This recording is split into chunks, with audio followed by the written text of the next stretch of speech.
गढ़वाली हो या कुमाऊनी, हर लड़के का बचपन से एक ही सपना होता है, Indian army.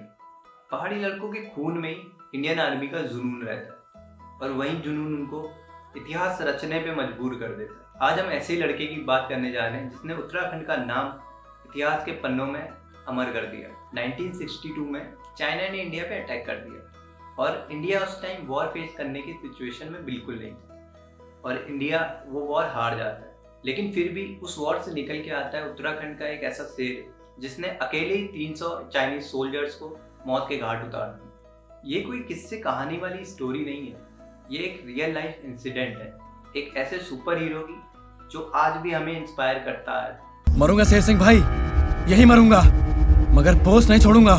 So what's up guys, my name is Rahul and you are watching my YouTube channel देवभूमि सीकर। तो आज हम बात करने वाले हैं उत्तराखंड में जन्मे एक ऐसे इंसान के बारे में जिसने अकेले चीनी सेना की फाड़ के रख दी थी। राइफलमैन जसवंत सिंह रावत, जिनका नाम सुनते ही चाइनीज आर्मी के पसीने छूटने लगते हैं। हाँ, किसी किसी के तो पैंट भी गीले हो जाते हैं। जसवंत सिंह रावत का बचपन से ही इंडियन आर्मी में जाने का सपना था। 17 साल की उम्र में इंडियन आर्मी को ज्वाइन कर लिया। 1 साल की ट्रेनिंग के बाद इनको राइफलमैन के पद पे 4th गढ़वाल राइफल में शामिल कर दिया गया और फिर कुछ ही समय बाद 17 नवंबर 1962 को चाइनीज आर्मी ने अरुणाचल को कब्जा करने के इरादे से वहां अटैक कर दिया। इंडियन आर्मी की 4th गढ़वाल राइफल की एक कंपनी को नूरांग ब्रिज की सेफ्टी के लिए भेजा गया। नूरनांग ब्रिज एक ऐसी आर्मी पोस्ट थी जहां से पूरे अरुणाचल पे कब्जा किया जा सकता था और ये जगह 1400 फीट की हाइट पे थी। चाइनीज आर्मी इस वॉर में फ्रंट फुट पे थी और वो तेजी से सारी पोस्टों पे कब्जा करते हुए आगे बढ़ रही थी। चाइनीज आर्मी के पास उस समय के एडवांस वेपन थे और इंडियन आर्मी इस अटैक के लिए बिल्कुल तैयार नहीं थी। चीजों की कमी के चलते और चाइनीज आर्मी को आगे बढ़ता देख इंडियन आर्मी के सीनियर्स ने अपने जवानों की जान बचाने की सोची और उनको पीछे हटने को ऑर्डर दिया।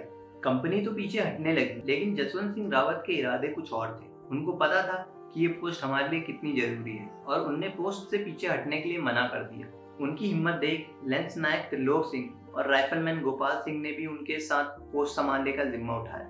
अब वो तीनों जमीन में रेंगते हुए चाइनीज सेना के बंकरों के करीब गए और ग्रेनेड से अटैक कर दिया। उसके बाद उनने चाइनीज आर्मी की LMG को छीना और उनके बंकर से ही कंटिन्यू फायर करते रहे। अब ये देख चाइनीज आर्मी वहीं रुक गई और उनको ऐसा लगने लगा कि सामने इंडियन पोस्ट पे अभी भी पूरी कंपनी तैनात है और करीब 72 आवर्स तक ऐसे ही चलता रहा, जिसमें चाइना के 300 सैनिक मारे गए। अब गोलियों की कमी के चलते चाइनीज आर्मी ने आगे बढ़ना शुरू कर दिया। अब जसवंत सिंह रावत के पास गोलियां खत्म हो गई थी और उनके साथी भी शहीद हो चुके। उनने फिर भी हार नहीं मानी। राइफल के आगे लगे चाकू से दुश्मन सेना के जवानों को मारने लगे, जिसके बाद उनको भी कई गोलियां लग गई। और जब दुश्मन सेना ने उनको घेर लिया और ये देखा कि पिछले 3 दिन से उनको सिर्फ एक भारतीय जवान ने आगे बढ़ने नहीं दिया, तो ये बात से वो बहुत गुस्सा हुआ और उनका गला काट के उनका सर अपने साथ ले गए। तब तक इंडियन आर्मी की एक बड़ी रेजिमेंट नूरांग पोस्ट पे आ चुकी थी और चाइनीज आर्मी को पीछे हटना पड़ा।